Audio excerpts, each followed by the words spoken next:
me ma di Yesu ma me ade yo na me nso aduane no me pese me nkwa ma ede me di eja wo so Bible no aduane no asenkremofo ni di ni nyina eja Kristofo me de am se me makwan ama mu ni enya mosa so okọ Bible mu a di kremofo ya no anu an krem ayi awo Bible mu enti me sa me de Quran kira Islam na won ti ase a na me de okọ Bible mu so aya na Kristofo de ho mo aya se kremofo nti bibia ase a babusa Bible so enya Muhammad na din kremosum bae Muhammad obetun kremosum so okọ kai Nehemia chapter 9 verses 1 to 4 wasi yakosuma yemfa ye ne entie mu fra didiefo eduru time sen kremofo be soma obodo omo ni netie mu anasa omo de adoma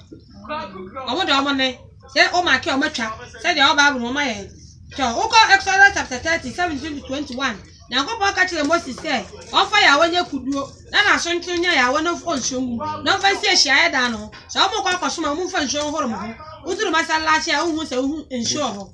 ya two pipe mo kora mo se atop ya water yes ya horo ya nsane ya na ho nsane ya de ya kwa asori dem e wo Bible mu so ukọ ka Ezefenia chapter 3 verse 9 osi bia si nyina de kasa ba ko besom Isaiah chapter 28 verse 11 kasa na ya Arabic so ene bia herba bakaya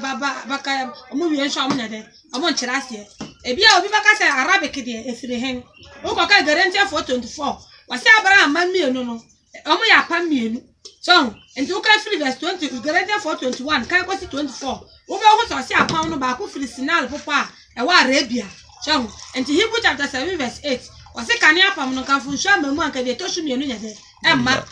no enti apam to mienu no ana Quran ukọ Matthew chapter 21 verse 33 Yesu ka kire Israel for say Nyankopon shuma before Jerusalem no mu kunkum amu ye beje ahine ne fi Jerusalem nsem ne de akoma oman foforo so nti Galatians 4:24 he ga ne Sinai popa e wa Arabia ya je fi Jerusalem e de akoma Arabia nti Galatians 4:21 to 24 no asofo ntanko ho nti uka che obi say esi apam bi fi Arabia kora na eye no nwanwa so o je nkremofo omo wura masalachi a Limamu ne ba na obi a shori ejina ho so nso mo yasa ukọ ka Nehemia chapter 8 verses 1 to 6 no oso before Ezra obi ehuma ni mu no o mani nyina shori jina ho no shira rade Nyankopon kase na o mani nyina age to sa amen na o mema wansa so na okocho e shori ye e do do oni butu fom wa mo na kwaso mo yasa aya Muslim fo sa on tani nyina me free Bible mo me free Quran no e se mframa ya boboba say yes ye be Good Friday anasa good emu nibi mo di Good Friday Easter say osofo ka kire say Nyankopon shuma Yesu so mra mewu no fa ni moja mpepa ya boni say say na osofo aka kire na wa kire ba bia say quotation wo on kire wo na wo so obusa na say quotation na wa he say but ye me bondia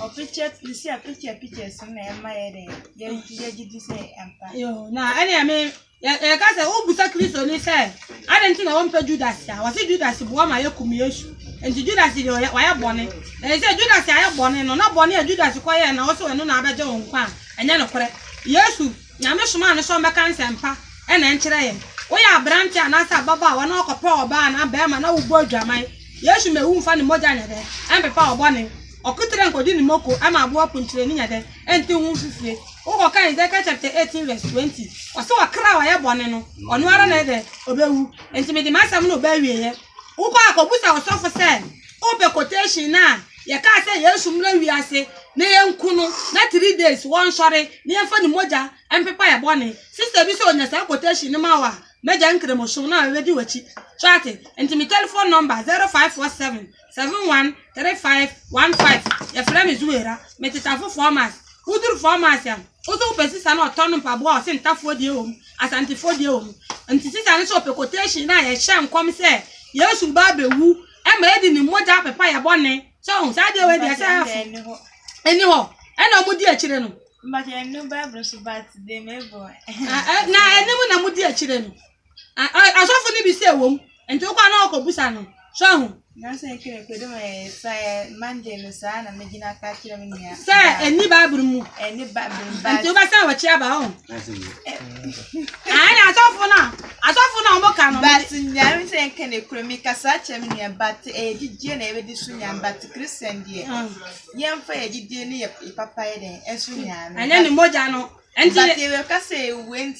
na and yeah we and Yamia be a word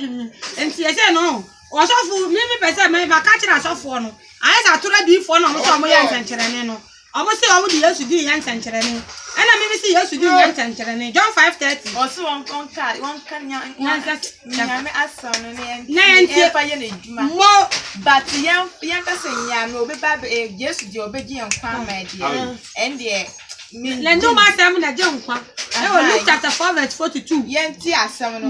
Mo e fa ye dwuma na e manya. Nti apostolic force di asam ro na di na be nya nkwa. Asam no na je nkwa. So, ni moja anu asam no. John 6:52. Wo be say wo ti nyansa dia je nkwa. John 6:52 ko si be 70. Wo be say de wo hu dia ya no men so a. John chapter 23 verse 33. Ka ko si 40. So, ana bone for mo person mo kum Yesu no. Omo de twa na mpoa say baby kwa ramuduru amutwa na mpoase yanwu ye dwamamom anu so John chapter 8 verse 31 to 45 so nti Yesu na numa sam ana je nkwa ana afi wa Easter wuni bi wate yo nti salamu alaikum akopoma yanti ase